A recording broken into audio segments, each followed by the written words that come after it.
ఇది బేస్ అని తీసుకుంటున్నాను. ఇది బేస్ అని తీసుకొని ట్రయాంగిల్ తిప్పుదాం. ఇది బేస్ అని ఇమాజిన్ చేసుకుంటాం. ఓకేనా? AB అనేది బేస్ అయింది. దాని యొక్క హైట్ ఏమైంది మనకి ఇక్కడ C అనేది హైట్. yes ఇది బేస్ అయినప్పుడు AB అనేది బేస్ అయినప్పుడు హైట్ ఏమైంది సార్ ఇక్కడ C అనేది హైట్ అయింది. ఓకే, ఇప్పుడు నాకు ఫార్ములా అప్లై చేయండి. ఏరియా ఫార్ములా ఏంటి? హాఫ్ ఇంటూ బేస్ ఏమైంది సార్ ఇక్కడ మనకి AB is the base, right? Height ఏమైంది? CE is the height. Right. Next ఇప్పుడు ఇది బేస్ అనుకోండి. ఫస్ట్ మనకి ఇది బేస్ అనుకున్నాము, అయిపోయింది. నెక్స్ట్ ఇప్పుడు ఇది బేస్ అనుకోండి. AC అనేది బేస్ అనుకుంటే దాని హైట్ ఏమైతుంది? పర్పెండిక్యులర్ బైసెక్టర్ చూడండి. ఏమైంది సార్? సరే, BD is the height. ఇప్పుడు విత్ రెస్పెక్ట్ ఈ బేస్ నుంచి మీరు ఇప్పుడు చూసి చెప్పండి సార్ నాకు. హాఫ్ ఇంటూ బేస్ ఏంటిది? AC. హైట్ ఏమైతుంది?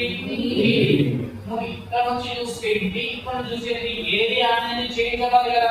మనం ఫైండ్ అవుట్ చేసే ఏ ట్రయాంగిల్ యొక్క ఏరియా? ABC ట్రయాంగిల్ యొక్క ఏరియా. నువ్వు ఇక్కడ చూసినా అదే ఏరియా ఉంటుంది. విత్ రెస్పెక్ట్ ఈ బేస్ నుంచి చూసినా కానీ సేమ్ ఏరియా ఉంటుంది. ఏరియా అనేది చేంజ్ అవ్వాలి కాబట్టి ఈక్వల్ చేస్తున్నాను. ఈక్వల్ టు ఇప్పుడు విత్ రెస్పెక్ట్ ఈ బేస్ ను చూసినప్పుడు బేస్ ఏముంది సార్? C. నెక్స్ట్ దాని హైట్ ఏముంది సార్? ఇప్పుడు నేను ఒక కండిషన్ రాశాను పక్కన. అది క్వశ్చన్ రైట్ మనకి ఏమని ఇచ్చిండు? BD is equal to C. అంటే ఇక్కడ BD ఇక్కడ ఏదైతే ఉందో C రెండు కూడా ఏమన్నాడు? ఈక్వల్. అంటే అప్పుడు నేను ఇండైరెక్ట్ గా రెండింటిని క్యాన్సిల్ చేసుకోవచ్చు కదా. ఇది 5 సెంటీమీటర్స్, ఇది కూడా ఏమవుతుంది? 5 సెంటీమీటర్స్. ఇది 100 సెంటీమీటర్స్, ఇది ఏమవుతుంది? 100 centimetres. BD and C are equal.